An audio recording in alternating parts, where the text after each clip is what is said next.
Hi, I'm Tim Lennon, Executive Director at Langston. And I'm Jasmine Scott, the Program Manager at Langston. And I'm here to welcome you to the 18th Annual Seattle Black Film Festival, our second fully online festival.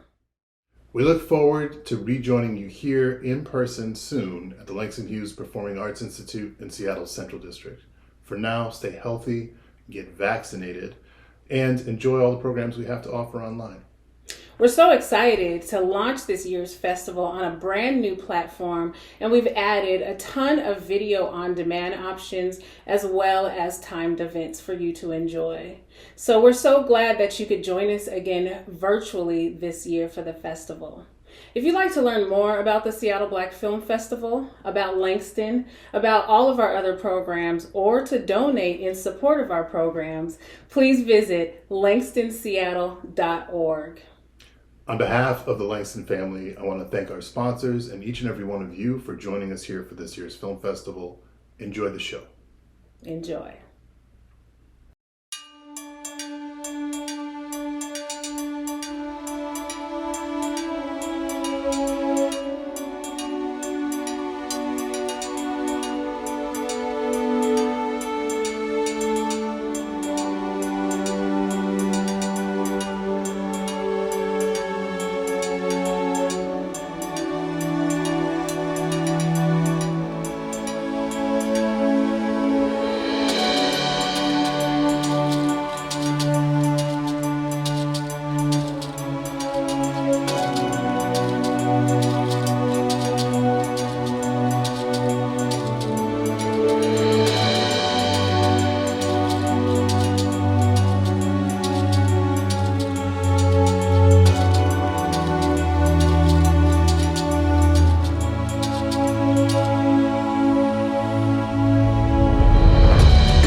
Welcome to Seattle Black Film Festival 2021. I'm Festival Director Andrea Stuart-Lehalle. And I'm Zola Mumford, Festival Curator. You made it. You're here, and we're so glad you joined us. This year, we're excited to share over 70 films from across the diaspora, telling stories that elevate Black cinematic brilliance. Our stories? Stories that speak our truth. Before we get started, here are a few notes about this year's festival. This year, we are fully online, so you don't even have to leave your home to catch some of the best new films in Black independent cinema. Please assume that any films in this year's festival may include mature content. Please do your best to make your own choices about what might be appropriate for you. Also, we've done our best to deliver an accessible festival, so some of our films do feature closed captioning or subtitles. A huge thank you to Langston and our entire filmmaking community and filmmakers of this year's official selection. We are so excited. Have a great festival. And thank you for joining us for Seattle Black Film Festival 2021.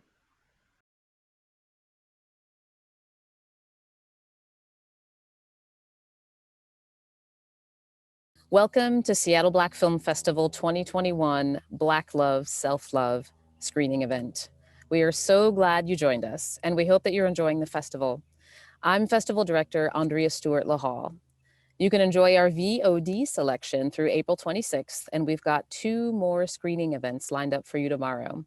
At 3 p.m., there's A Diaspora in Displacement, followed by the short film A Gun by Brazilian director Yuri Costa. At 6 p.m., our closing event will feature a conversation with a few 2021 official selection directors, followed by a curation of our official selection films on the theme Our Identity, Our Future, emerging voices speaking to activism, identity, and change. Please check out langstonseattle.org/SBFF for festival program and ticket information. Tonight, we've lined up a special selection of directors from this year's official selection that demonstrate Black brilliance in cinema to talk about their work around the theme Black love, self-love.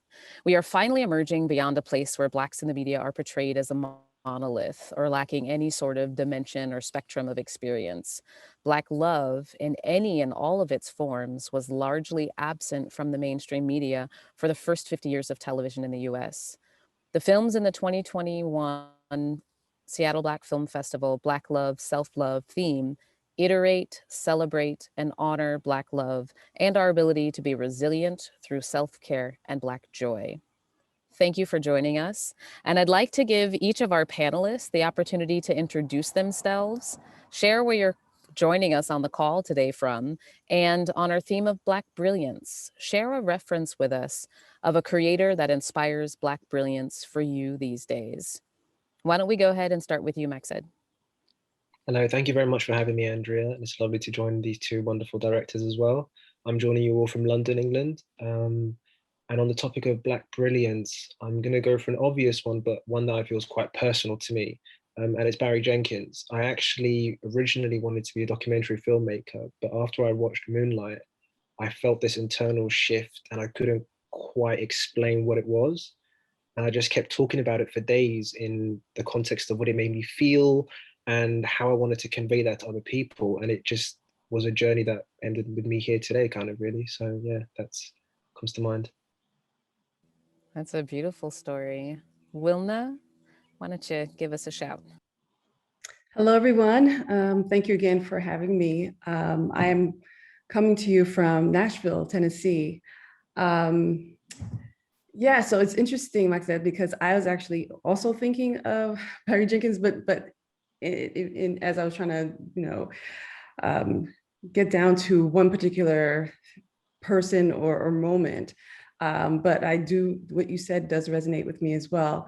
And I think I would say James Baldwin as well in this moment, when I think about his audacity and his insistence of claiming and loving who we are and making us aware of encouraging us to understand our value and to insist on it and to be aware of where we're placed, the dangers of those things and the place when we are not loving ourselves and really presenting our story with our voice and insisting on it. So that's another person that I could think of who inspires me when I try to write with a voice that's authentic and mine and telling the story that I want to see out there and the beauty that I want to share in regards to my Haitian heritage, and not let the stories that have been told about who we are or what we can be.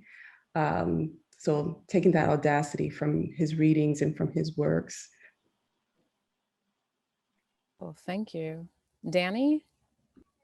Yeah, my name is Danny Denial. I'm based in Seattle, Washington. I'm a filmmaker as well as a musician, and I too love Barry Jenkins, but can't choose him, of course. So I'm actually gonna go with a personal one. I worked with Issa Rae when I lived in LA when she was doing her first web series, and it was like during one of the most loneliest times for myself as an artist. It was very frustrating and confusing in the LA machine, which I didn't last in that machine. But I felt that what she was doing even before she broke out, like she was always really community driven, and she was very inclusive and just anyone that would want to be involved. And I mean, I know she's taken a lot of the same people to her that she's worked with in the web series to HBO. And a big part of what I strive to do in my work now is community driven and about, you know, a win for one of us is a win for all of us. And also just, you know, the tenacity and just, you know, the DIY nature of doing it yourself, literally, until, you know, until you were able to seize the means, because we're not given opportunities like that often. So. Thank you. I really appreciate the contemporary reference. That it's easy to go back and see who's inspired us, but we have to also remind ourselves and elevate what's happening right now. There are amazing people out doing amazing things that are inspiring us in this moment. I'd like to give you each opportunity to talk a little bit more about what you're doing now. Give us some background. What are you working on? We're familiar with the film that is featured in the official selection this year that everyone will get to see. What else should we know about that you're working on either now or that's recently come out that you're excited about? And let's go ahead and start with you, Wilna, please. So right now I am working on a superhero film based on a historical Haitian figure.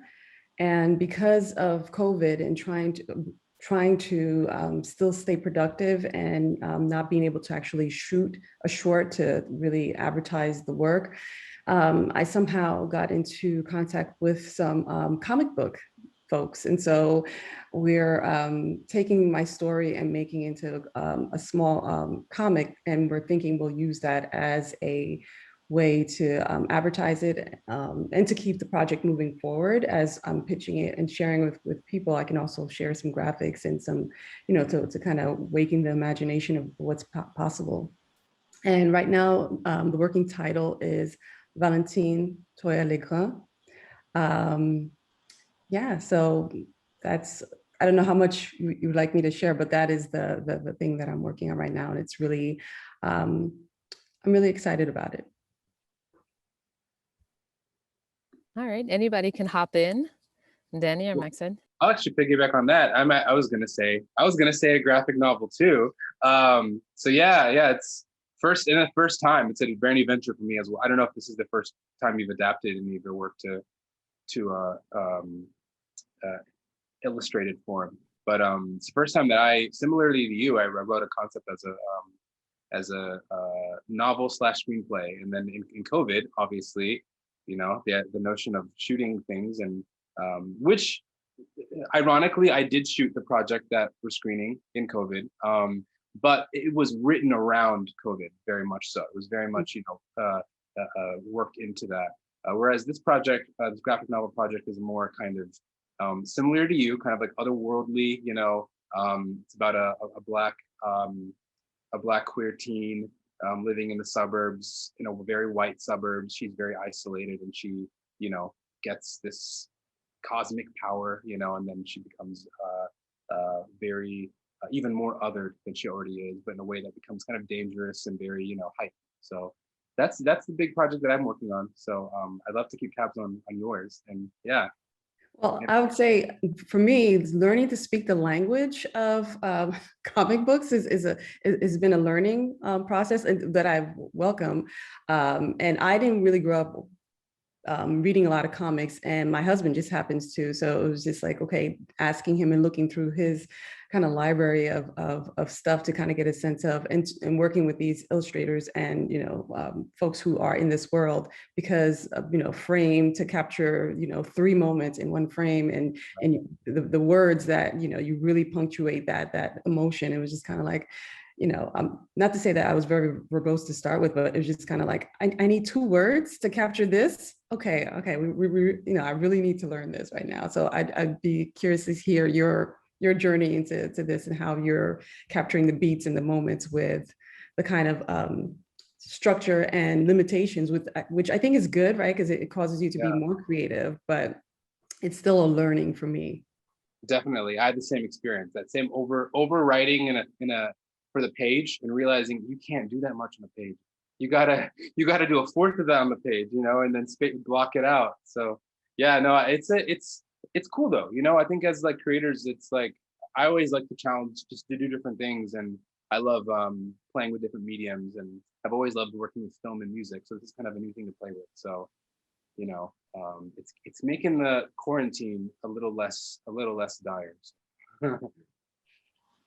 Well, I think anything I've been working on is as kind of intricate as that may be, because I've been going through my backlog of stories and treatments and just trying to massage it and figure out what was just a passing thought, and if that story is still possible, or if I even still care about it, or I have that same emotional connection to it. So it's just kind of been sorting through that, especially since lockdown's only kind of recently been lifted here in England. So we're still kind of working our way through that. So I've taken the time to try and develop some of the stuff that I have kind of in the stash a little bit and work through that a little bit. Is COVID adding new perspective or new eyes in some ways on those works that you're pulling back out? Yes, because COVID's made all of us, or a lot of people I know, reconsider the why in a lot of things.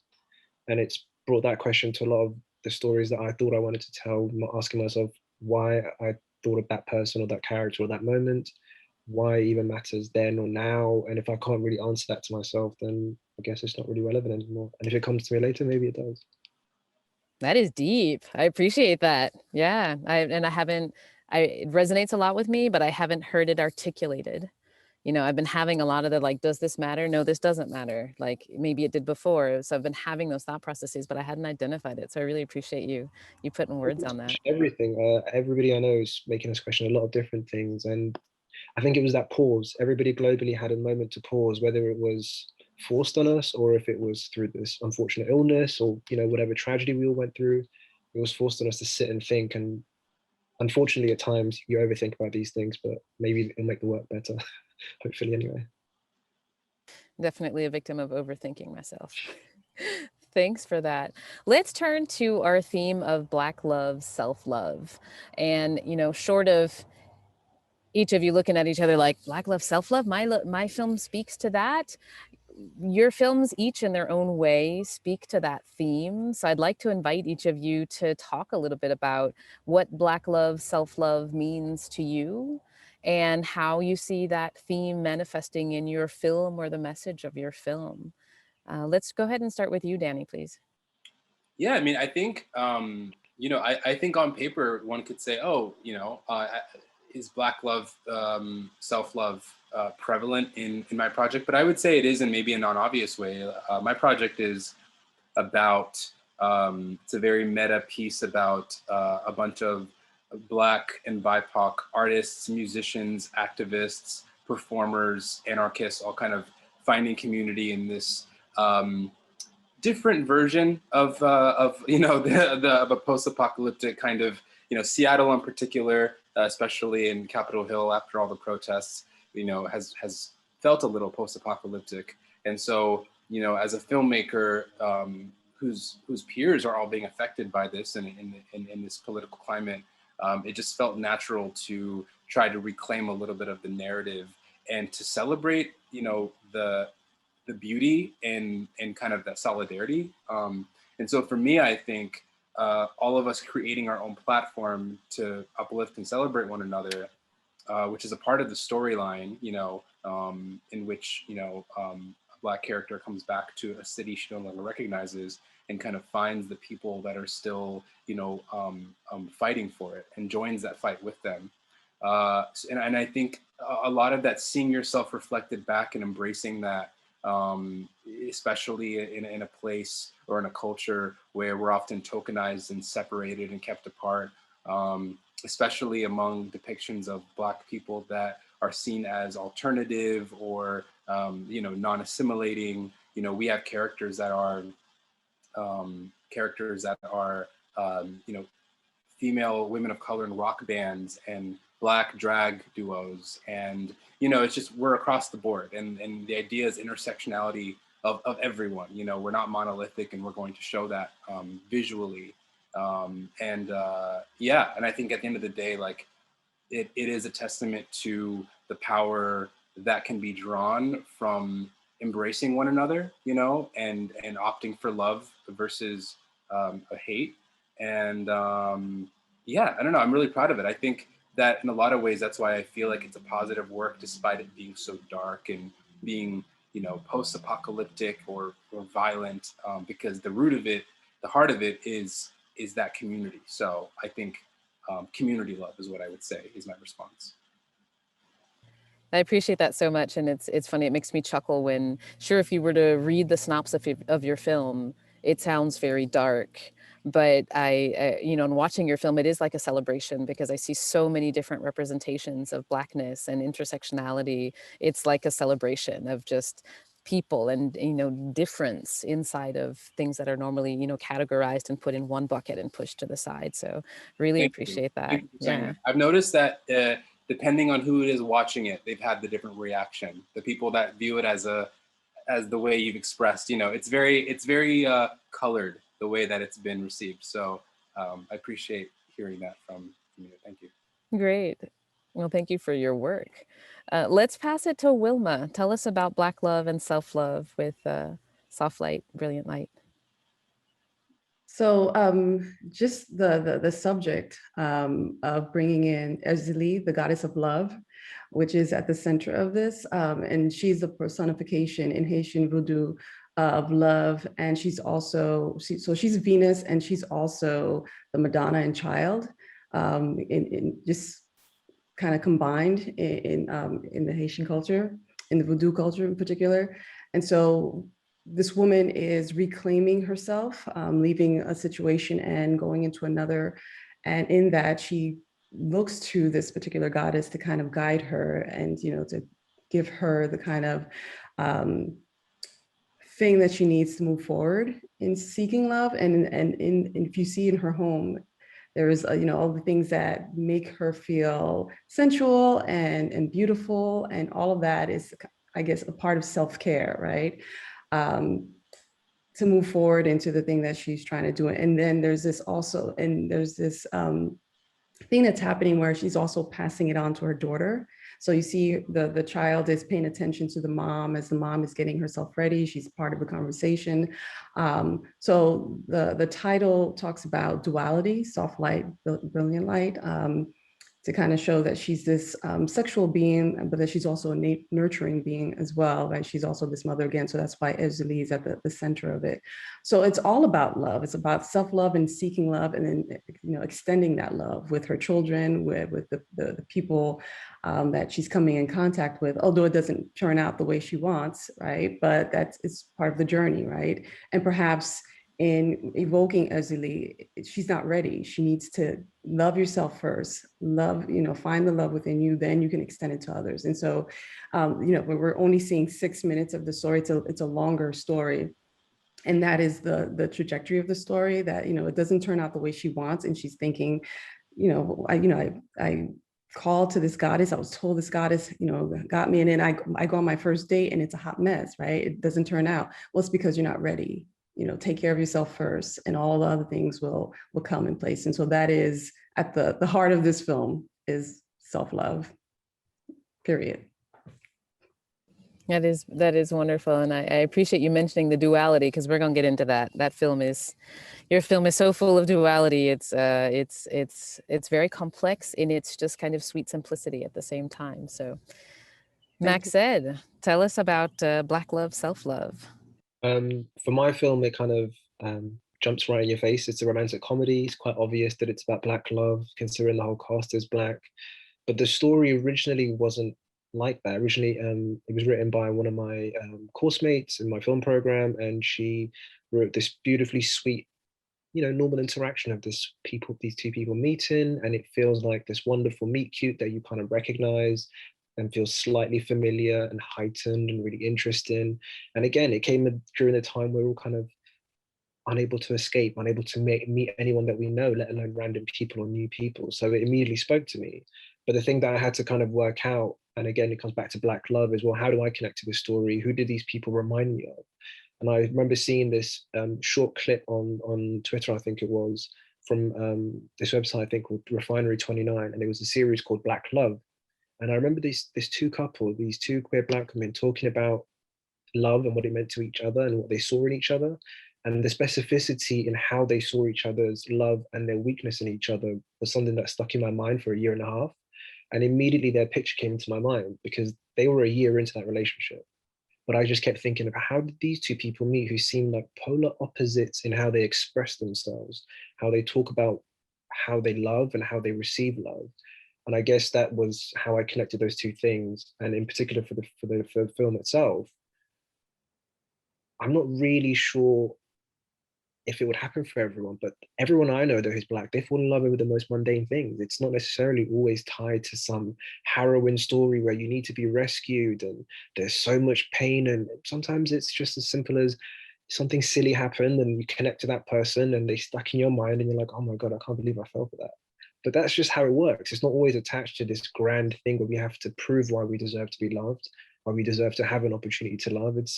Sometimes it's as simple as you're at work, you see someone, they see you, and hopefully you have a nice enough friend like in my film that says, hey, you're being blind, go for it. That's, we all hope to have that in our lives, essentially. So that's what it means to me. That's great. And that's really one thing that I appreciate so much in your film. There's that everydayness and that small story that really, as you said, because we're representing Black love, it doesn't need to be this epic, like totally who'd have thunk it thing. It's just a simple interaction that sparks, and you just show that in a beautiful, simple way, and that in itself is just gorgeous. So yeah, I appreciate that's part of where it came from as well. Just putting that simplicity out there. Yeah, I really appreciate that. Let's talk COVID. So, as all of you know, and we've all seen the numbers, COVID-19 is affecting Black communities disproportionately, and that's my tie-in to discover a little bit about how COVID impacted the production of each of your films. And if there's, and I appreciate you already, touched on that, Danny, that your film kind of built it in and intentionally. Is that the case with everyone? And what are some takeaways? What are things that you've learned from the challenges that you overcame in producing your films during COVID? You're all success stories that you made it here today. You've got finished films. What did you learn that you will definitely take with you as you continue to create film and to do creative projects? Let's go ahead and start with you, Danny. I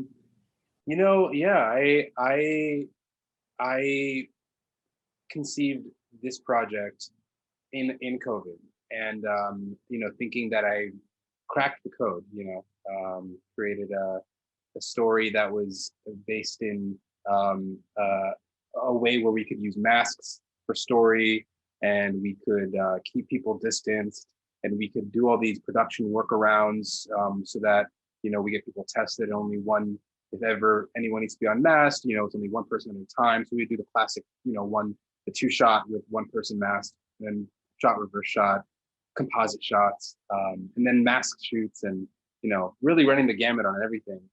But I underestimated, just how difficult it was going to be. And in fact, honestly, by the end of the experience, I kind of had a breaking point where it was just, this is just more than I was prepared to take on. I think I'm feeling my limit. And I think it was a good learning lesson for me. And I've always been a very like guerrilla filmmaker, DIY style, kind of going for a element of captured realness and just sort of finding the story in real time a little bit. And I think doing things in COVID, you can't operate that way. And I think a big thing for me was the weight of the responsibility and everyone's trust that you have as a director. The weight of ensuring that everyone who walks in, there's that kind of contract of trust that they're going to walk out and be safe, that no one's going to contract COVID on your set. And honestly, like the weight of that was just so unbearable. And we got through it, and we all kind of and honestly, everyone involved was I have a unending amount of gratitude for that. But I think as a director and as an artist, I think it was a level to which I wasn't prepared for.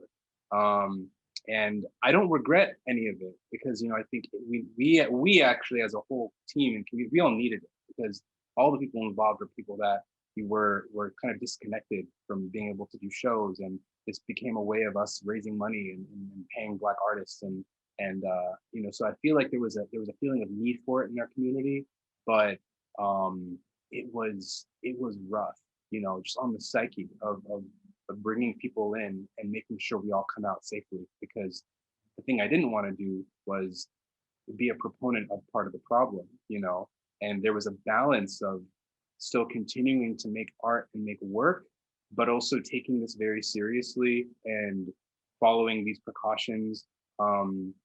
You know, after a period of time with our project, because our project is a series, we treated it like a series of shorts, basically. So we shot in the fall of 2020, and then we shut down in November when the second lockdowns in the States happened before Thanksgiving. When that was starting to happen, we just shut down.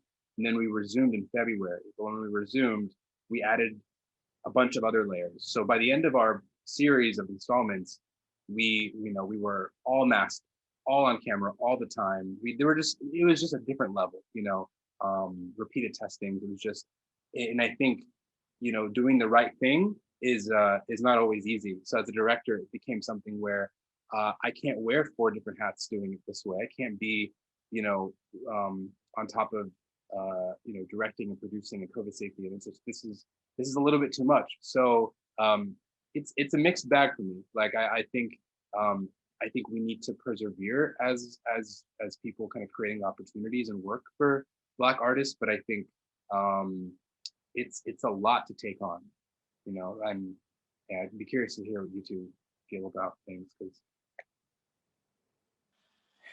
it's a lot. But no regrets. Again, no regrets. And I think, you know, at the end of the day, it's you know, what matters is that everyone is safe and everyone, you know, I think learned a lot. Wilna, I see you unmuted. Do you want to hop on that? Okay. Yeah. So for me, one of the things that I did in this particular piece is I'm working with family, very small, very limited group of people. And so we missed the shutdown, but then also in working with the people you see, or my son, my daughter, you know, and they're actually holding, my son is also the grip after when he's not on. So you make it, you figure it out, right? You barter and you figure it out. And it's that's one of the things that was an advantage. And anything else that we needed to do, like even there are things you want to go back and you want to just, you let it go. You just say that this is what we have now. I would have loved to have an extra this or extra minute to really capture the pain of that moment. But, you know, can you edit it over, you know, give it to the editor and can you edit it? Can you add this? And there's certain things that couldn't happen unless you go back and you shoot it, and you just have to accept that this is what I have now. And it's not that it's not a good product. I'm proud of it. There are things that I would like to do different, but there are limitations. And so I just accept that this is what it is right now. And I worked with my little skeleton crew. I worked with my family, and it's a relatively small cast. So, and there's not a lot of talking. It was very minimal in that. So that,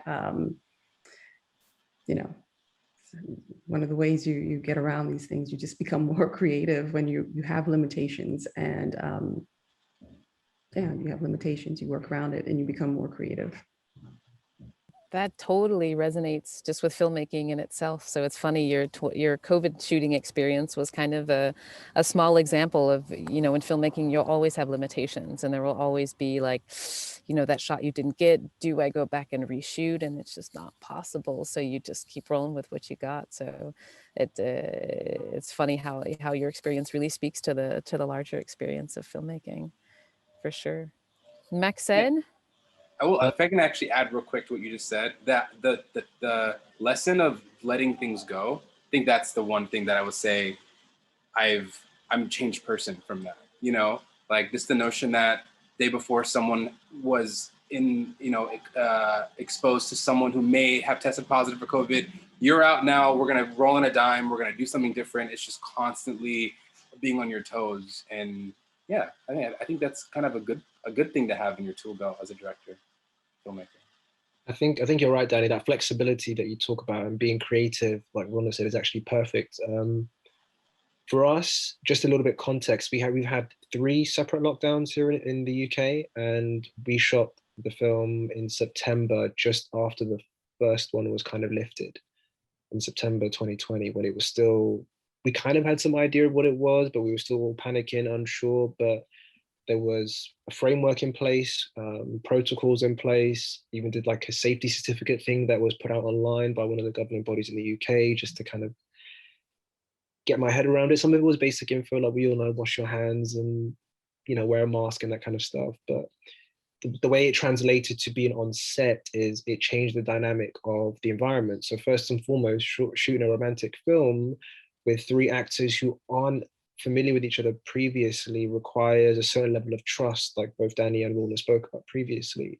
Trust that the crew will look after themselves, trust that the other actors will look after themselves. Another added layer was one of our wonderful actors, Yinka herself, worked at the NHS part-time. So while she's also an actor, she's also a frontline key worker. So we had to kind of navigate that element of making sure we keep her safe and the rest of the crew safe. And it taught me one lesson, which was this entire thing, filmmaking, seemed so random and far-reaching, and slightly had this sheen of like, you need to know this, this, and this to do it. But COVID, just like most things, as you get older, as you realize everyone's kind of making it up as they go along. So COVID just kind of told me, like, it's fine to make it up on set. You do the right things, have the best intentions, but everyone's just making it up. And I think that's what COVID kind of showed me, because no one knew. You're looking online, filmmakers who have 20, 30 years experience on you talking about, we don't know what we're doing about this either. And, you know, everyone's just trying to figure it out. And yeah, it just taught me to be creative, coming up with solutions. And like Wilna was mentioned, having her kids be involved, having your, you know, the people that are around you take part in it is also important, and just trusting that people will figure it out with you. I super appreciate that. You know, like, actually, everybody's making it up, so I'll just join the club and Yeah. work it out as I can, and exactly do my best and best intentions, and then we'll just work it out. I'm going to stick with you, Max. Said this was your first film, correct? The first film that you directed. Tell us, or First basically, film I shot on digital. The first film I ever did was a film, and it was a 2-minute short that hopefully we'll never have to mention again. I didn't hear anything. So in this being your most recent project then, and maybe the first kind of larger scope project, tell us a little bit more about going bigger, and the process of putting that film together. You spoke about the script coming from one of your classmates in your film program. Tell us a little bit more about that production process. Well, the program is a multidisciplinary filmmaking program. So it's very practical. It's an intensive couple of years, and you learn everything from working as a key grip, a runner, editor, cinematographer, everything, every single role, second AC, everything. And part of the process for this particular film, everyone wrote scripts, everyone submitted them, and whoever wanted to direct, and it will be a cinematographer, had to pitch for whichever project and explain their vision and why and how they connect to these stories. And part of the interrogation I made with the wonderful script that my classmate Amy wrote was figuring out why I connect to it, and so forth. And part of kind of the process was realizing that I have to not only be competitive with people in terms of saying why I should tell the story and how I see it, but also bringing them along with me in terms of my understanding of the story in the world, because everyone has an idea of the version of the story of how they want to say it, but bringing them along with your vision is something that I had to kind of get my head around. And fortunately, because it's a program, there's a little bit of leeway that yes, there's real money involved, and yes, you have to pitch for it, and yes, they stringently check the budgets and all of this stuff, but there's a little bit of a safety net knowing that my classmates are all trying to do the same thing, which is make the best film. The interesting element for me was learning that there's going to be a conflict of interest. Similar in the real industry, we're all pitching for the same thing, but everybody has a slightly different idea of how it was supposed to go, or how they connected to the story when they read it or when they wrote it. So navigating those dynamics, the people who you spend a lot of time with, is a skill that I hope will kind of also work in the professional side of filmmaking, you know?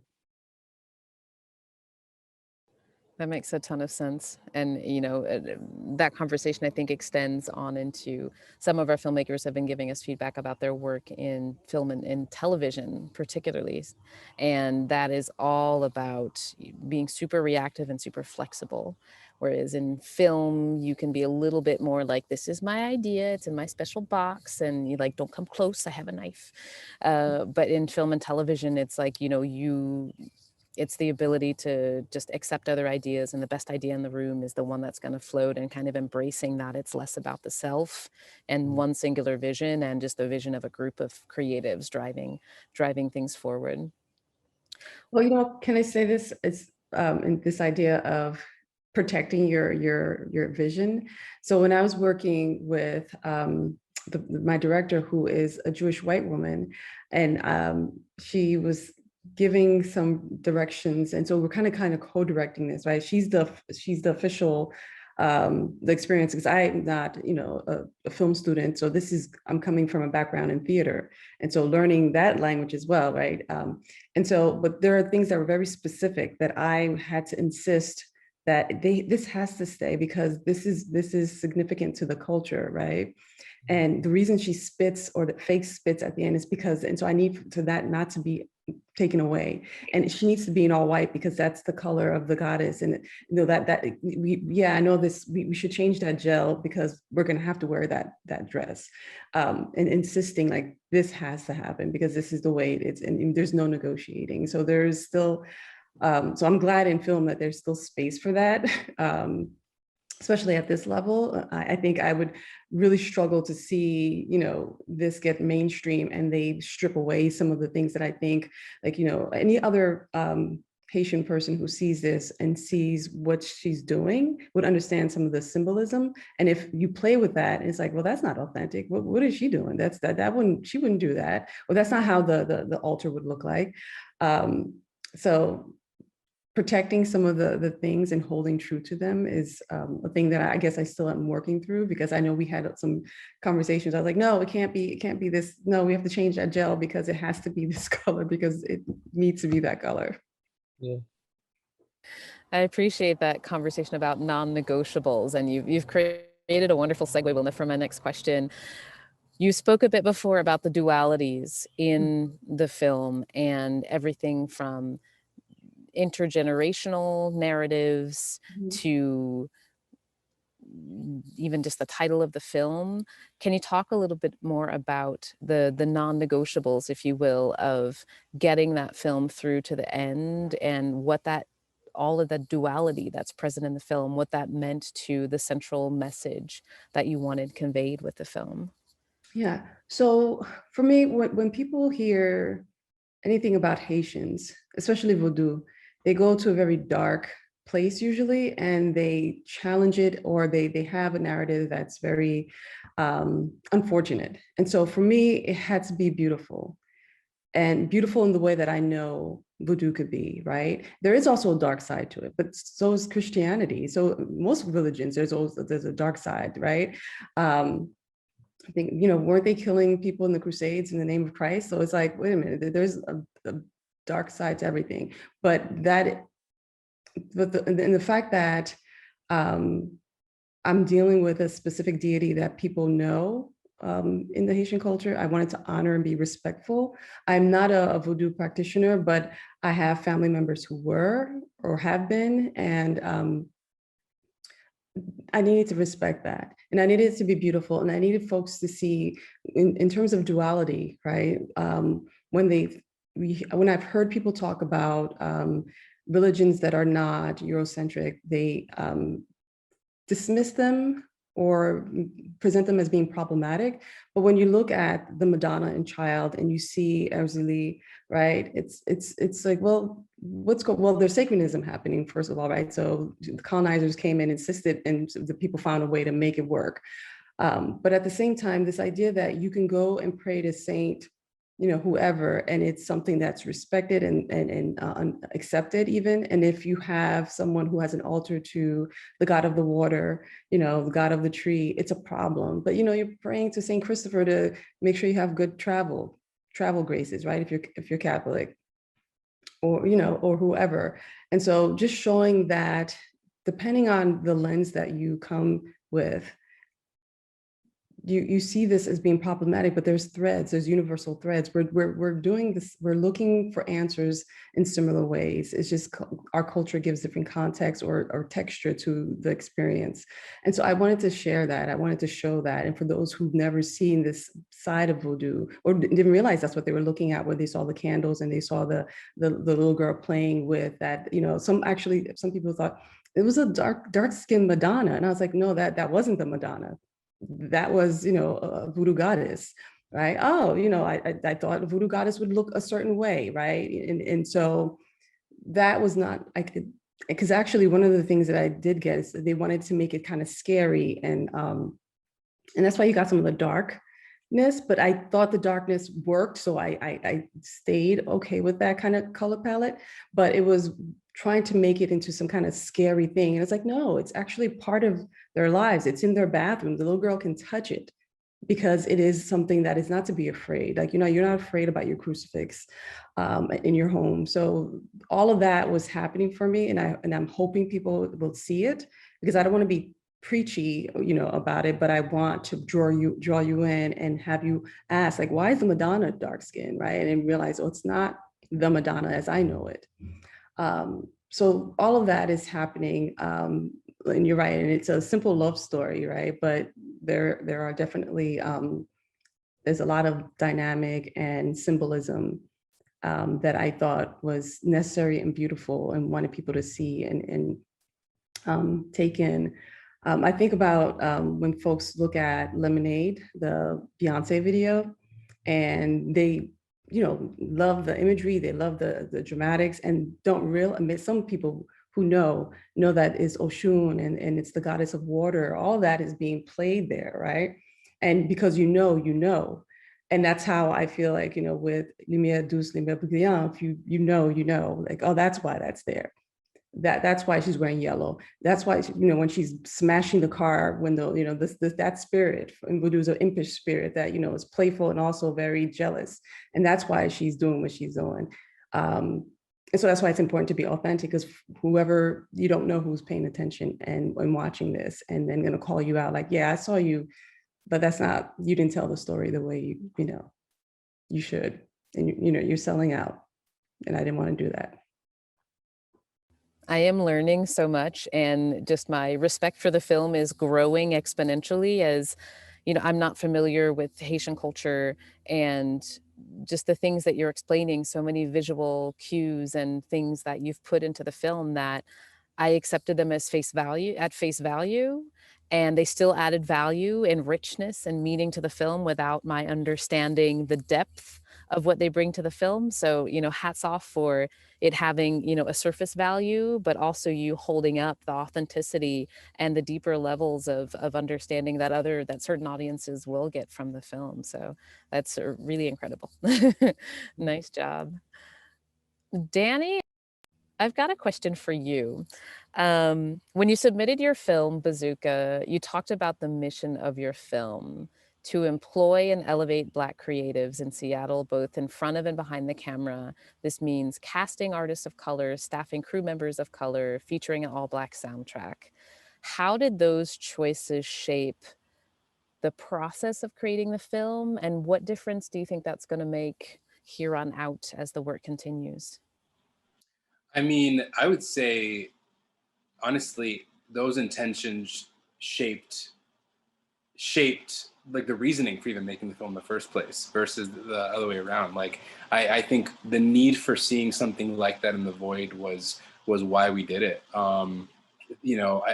As someone that is a filmmaker and a musician, I felt like, after what happened in the States with George Floyd last year, and just the cultural shift that was happening again, there was a lot of discourse happening about Black art and Black voices. And I think a lot of me and just even my peers here in Seattle just felt like, this feels a little bit misguided, a little bit kind of not so much as about us as it is like this other conversation, like, you know, at a table that we're not even sitting at, you know. And I think there was this feeling of how can we sort of reclaim this narrative a little bit. And that's why, you know, thinking of the idea of creating a platform where we can staff, you know, a crew, entirely a crew of color, put people on camera that are all people of color. I have a soundtrack that's like an all black soundtrack. It's all things I've always kind of wanted to do, honestly. But I think there was this urgency that came with the cultural moment that we were in, right? I felt like we need this because even here in Seattle, I would hear so often over the summer, people putting lists together or Twitter threads of like, you need to look at these black artists and look at these black, you know, musicians or these black films. And I was tagged in so many things for my music of like, listen to this person because this person is black, you know, and people just trying to grasp and throw things together. And it's like, well, if you're looking for black talent, like we can show you, you know what I mean? It's like, we can, like there, let's, you know, let it come from us, you know, instead of you kind of tokenizing us and curating these lists and these things, you know, that kind of become a little bit distorted. So I think it came from my perspective as a black musician and feeling, you know, feeling like a line item and wanting to take back, you know, some sense of a platform, you know, and in the hope that this can be a proof that we can kind of made by us for us is a possibility, even on a DIY low level. I mean, we crowdfunded our budget, crowdfunded and matched our budget. So half of it was crowdfunded and half was made up by like third party sponsors. So yeah, a big part of this entire project was testing the culture a little bit, you know, let's show you that we can do this and kind of set a precedent. So my hope is that it inspires more people to kind of do that as well. You know, I think too often as Black people, both in front of and behind the camera, you know, we feel like the token, you know, there's that classic token or Black hire mentality. And I've known it as someone who's worked in film on crews. I've known it as a musician that's played in entirely white, you know, lineups. I've known it as, you know, in film, where my film's in a film festival and it's the diversity pick, you know, and that's just needless. There's a wealth. And again, like I said earlier, like we're not monolithic. Even looking at an entirely Black cast, not one, not two are the same. You know, everyone brings something distinctly different to the table. And that's what I think we're trying to exemplify with this project, is just to show people you don't need to mix up the two Black people on the cast, because there's, you know, that's, yeah, if that's a problem for you, then let's just stop you right there. So yeah, I'm all about just disrupting what the conversation is. And if people want to talk about us, I'll challenge you to include us in that conversation. Beautifully said. Thank you so much. All right, we are about at the end of our conversation. So I wanted to invite everyone to give us some of your best tips for up and coming filmmakers. That can either come from your takeaways from the past year, which has kind of upped everybody's game and ability to deal with, you know, the different things that come up on film shoots and producing film. But what advice would you give to young folk who want to be where you are right now, sitting in that chair? Let's go ahead and start with you, Maxine. I feel slightly ill-equipped to be given advice, despite how early this is for me myself, but I'll try to be succinct. Okay, the very first attempt I made at a film, aside from Meaning of Daisy, was not very good for one simple reason. I wasn't being very honest. I couldn't quite work out why I wanted to tell that story and why I want to tell it in that way. And I only learned that after the Meaning of Daisy, I kind of showed it to people, because I still thought it wasn't that good. But the reason why people did is because they thought it was honest. They understood the feeling that I was trying to elicit. They understood the feelings that the characters felt for each other. And I think that would be my advice to people, is don't worry about being good. Can you be honest? And if you can be honest, then that's fine. Even if it's bad, at least you'll know that what you did was truthful to yourself and truthful to the story that you're telling. And the rest of it will come with time. I mean, this one isn't that good anyway, but people still connected to it. They still enjoyed it. And the next one will be better, and the next one will be even better. That's hopefully how it's supposed to go, I imagine. I feel like you snuck in two there, because also that, you know, this film is a moment in time and the next one is going to be better. And the next one, like, don't get hung up on the now, keep it as a creative process and keep growing with it. Thanks for that.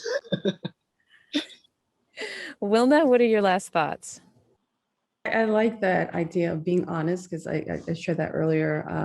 And I think tell your story, right? Especially if no one could tell it like you. Your perspective is going to be unique, unique and perhaps still universal, right? You're telling it because it's only you, but then the experiences are probably something that everyone can, or someone can also relate to. So just tell the story, you know, tell your story, and don't wish someone would do it. Oh, I wish someone would tell this type of story. Well, you do it if you're interested in seeing it, and be honest, right? And just do it and see where it takes you. And that's how that's how I learn and grow, right? By doing, make the mistakes, figure it out, know what not to do the next time, right? It's like, well, next time we know not to do that. So just do it. Don't wait on it. Just do it. Figure it out. I would say my advice, if I had to give one tip, is I would say don't be afraid to ask. Because for me, you know, I didn't do my first feature film until 2017. And I'd done music videos for years up until then. But I just never thought it'd be possible. There's too many things. We need too many elements, too many locations, too many financial resources, too many people. You know, it just felt like it was just impossible unless someone wants to get me an agent and get me a deal with a studio and a huge budget. So doing it myself, you know, with barely any money, I just ripped the Band-Aid off and I emailed every venue in the city. I asked all of my friends. You know, I just kind of threw caution to the wind, threw pride and ego out the window.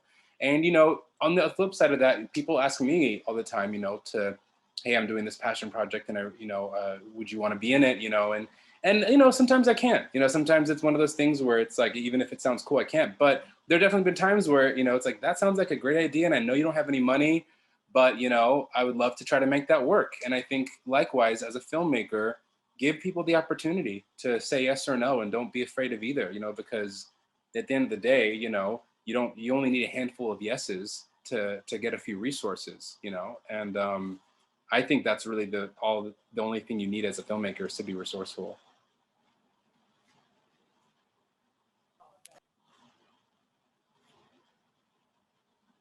Don't wait for somebody to cut you the big check, because it's probably not coming. So Exactly. See what you've got in between the cushions on your couch and start the story there.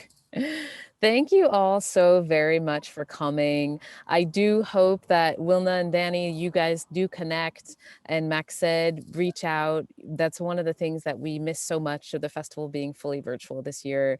We love connecting our directors and our filmmakers because there is just so much overlap in the incredible work you're all doing. So thank you for coming and sharing some of that. Thank you to our audience for coming and joining us this evening for our Black Love, Self-Love unpacking session. We hope you enjoyed Black Brilliance this evening, and we do hope that you will tune in for the final day of the festival. That's tomorrow, Sunday, April 25th. For any ticketing information, go to langstonseattle.org/SBFF, and please take our survey. Look for it online, and also rate the films. There's little stars on the films. We would love to hear which films you're loving. So thank you again to our filmmakers. Thank you to our audience for joining us, and to all of our sponsors for this year's festival, including Stage 32 Studios for our education and networking partner. Enjoy Seattle Black Film Festival 2021, and good night. Bye. Bye. Bye.